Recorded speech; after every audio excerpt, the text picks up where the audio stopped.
बिहार में बीजेपी का नहीं खुलने वाला है खाता? क्या बिहार में बीजेपी जो दावे कर रही है वो दावे धरी की धरी रह जाएंगी? ये बातें हम इसलिए कह रहे हैं क्योंकि ऐसा कहना है कांग्रेस के प्रदेश अध्यक्ष अखिलेश सिंह का। नमस्कार, मैं श्वेता और आप देख रहे हैं न्यूज़ फाउंडेशन।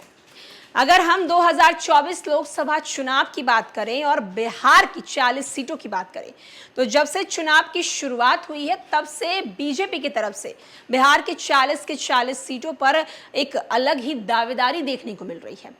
बीजेपी साफ साफ कह रही है कि इस बार 40 सीटों पर जीत हासिल करेगी, क्योंकि 2019 के लोकसभा चुनाव में बीजेपी ने 40 में से 39 सीट जो है वो जीती थी।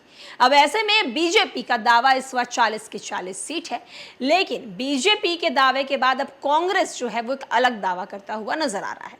कांग्रेस की तरफ से बताया जा रहा है कि इस बार बिहार में बीजेपी का खाता ही नहीं खुलने वाला है।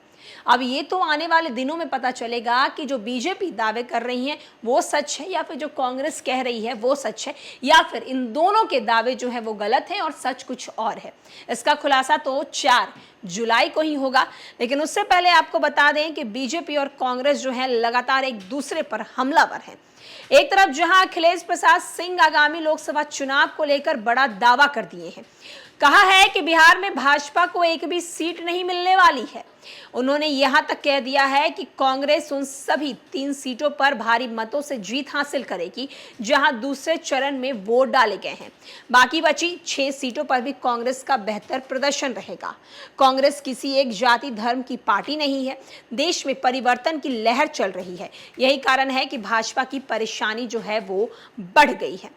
अब देखना होगा कि लोकतांत्रिक तरीके से जीते मुख्यमंत्री अरविंद केजरीवाल को गिरफ्तार कर दिया है। दिल्ली विधानसभा के पिछले 2 चुनाव में अरविंद केजरीवाल की पार्टी ने बेहतरीन प्रदर्शन किया। अब जिस मुद्दे को उठाते थे इसके सरकार परेशान हो जाती थी। दूसरी तरफ झारखंड के पूर्व सीएम हेमंत सोरेन को जेल में बंद कर दिया है। देश के लोकतंत्र में किस तरीके से काम हो रहा है और ये काम पहले ऐसा कभी नहीं हुआ था। आज मुद्दे को उठाने वाले को जेल में भेजा जा रहा है। यहां तक कह दिया है कि भाजपा 400 पार के नारे दे रही है। इसका क्या मतलब है? वो संविधान को बदलना चाहती है। भाजपा को देश के लोग सीरियस नहीं लेते हैं। मोकामा के पूर्व विधायक अनंत सिंह को पैरोल पर दिए जाने पर उन्होंने किसी सरकार के उनके घर में AK-47 रहकर फंसाया गया था।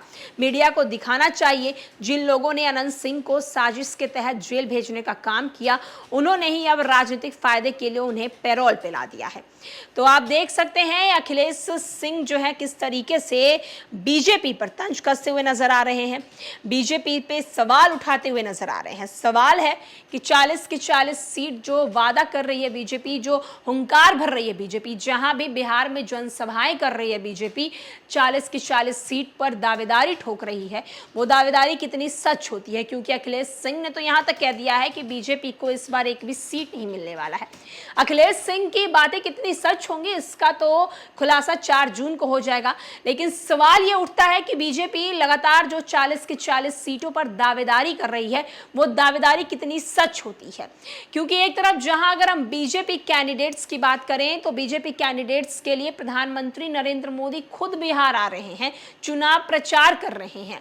अगर हम पीएम मोदी के दौरे की बात करें तो अभी तक उन्होंने बिहार में 5 दौरे कर चुके हैं और अब एक बार फिर से 12 मई को प्रधानमंत्री राजधानी पटना आने वाले हैं। जी हां, पटना आने वाले हैं, रोड शो करने वाले हैं, भव्य रोड शो का आयोजन किया जाएगा। तैयारियां अभी से शुरू हो गई है। तो क्या बीजेपी जो दावा कर रही है 40 सीट वो पूरा होगा, या कांग्रेस की तरफ से जो अभी दावेदारी दिखाई जा रही है एक भी नहीं सीट, 0 पे आउट, वो सच होगा? ये सब का खुलासा 4 जून को हो जाएगा।